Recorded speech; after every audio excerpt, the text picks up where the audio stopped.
So hello everyone, welcome back to my YouTube channel. আমি সুজয়, তোমাদের সাথে welcome back to my brand new video. কেমন আছো বন্ধুরা? আশা করি সবাই খুব ভালো আছে, ভালো থাকতে হবে, কারণ বাঙালির তো প্রাণের উৎসব দুর্গাপুজো চলেই এসছে। আর অনেকের তো অফিসিয়ালি প্যান্ডেল অপিং মহালয়া থেকেই শুরু হয়ে গেছে।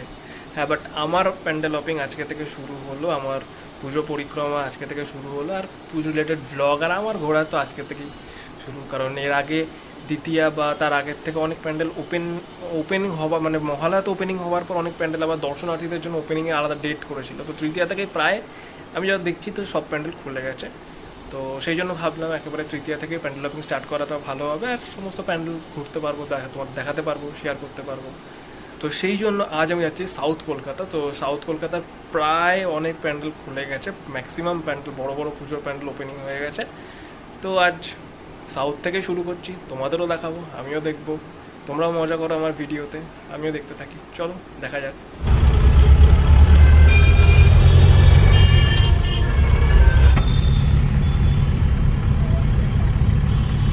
তো বন্ধুরা, আমি এখন নেমে গেছি শ্রীভূমির সামনে। আর এই রাস্তা রাত্রিবেলা প্রচণ্ড লাইন আর প্রচণ্ড ভিড় থাকে, তাই জন্য আমি সকালবেলাটাই প্রেফার করলাম আসার জন্য। আর এই হচ্ছে শ্রীভূমির গেট, মানে হচ্ছে এটা ভিআইপির দিক, মানে ভিআইপি রোড থেকে এন্ট্রির যে গেটটা দেখতে পাচ্ছ, গেটটাও কিন্তু প্যান্ডেলের সাথে সামঞ্জস্য রেখে বানানো। আর গেটটা কিন্তু বিশাল বড়। আর হচ্ছে গেট থেকে এন্ট্রি করে এটা হচ্ছে শ্রীভূমির গলিটা দেখতে পাচ্ছ, দুপাশে ডিজনিল্যান্ডের সাথে ম্যাচ করে আর কি এরকম কিছু ব্যানার টাইপের লাগানো হয়েছে। আর এই যে সামনে তো এখন তাও ফাঁকা দেখতে পাচ্ছ, কিন্তু রাত্রিবেলাটা যে কত পরিমাণে ভিড় হয় সেটা রাত্রিবেলায় বোঝা যায়। আর এই যে এখন চলে এসছে এই যে শ্রীভূমির ডিজনিল্যান্ড। এই যে দেখো এখানে কতগুলো মারমেইডস, তারপর নানান ডিজনি ক্যারেক্টার্স আছে দেখতে পাচ্ছ এখানে। আর সকালে একটু আর এই হলো পুরো প্যান্ডেলের ওভারভিউ। তো চলো এবার ভেতরে ঢোকা যাক। এরা এত পরিমাণে বাঁশি বাজাচ্ছে ভলেন্টিয়ার, এক মুহূর্ত পরে দাঁড়াতে দিচ্ছে না। ভেতরটা দেখো কতটা সুন্দর, ঝাড়টা স্পেশালি বুঝতে পারছো কতটা সুন্দর এখানে। আর ঠাকুরটার তো কোনো কথাই হবে না। তো ভেতরের কাজগুলো কতটা নিখুঁত এবং কতটা সুন্দর করেছে এরা। আর শ্রীভূমির সামনে মানে এক্সিটের যে রাস্তাটা, এই রাস্তাটা এই লাইটগুলো দিয়ে খুব সুন্দর লাগছে, বেশ লাগে। আমি এখন চলে এসেছি বেলগাছিয়া মেট্রো স্টেশন এবং আমার পরবর্তী গন্তব্য হলো কালীঘাট, সাউথ কলকাতা। তো এখন আমি স্টেশন থেকে নেমে আর কি যাচ্ছি যেখানে যেখানে প্যান্ডেলগুলো আছে, যেখানে যেখানে পুজোগুলো আছে তো আমরা দেখাচ্ছি। তো চলো, রাস্তায় প্রচণ্ড জ্যাম, তো একেবারে প্যান্ডেলে গিয়ে দেখাচ্ছি তোমাদের।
सामने बिल्कुल आ जाओ।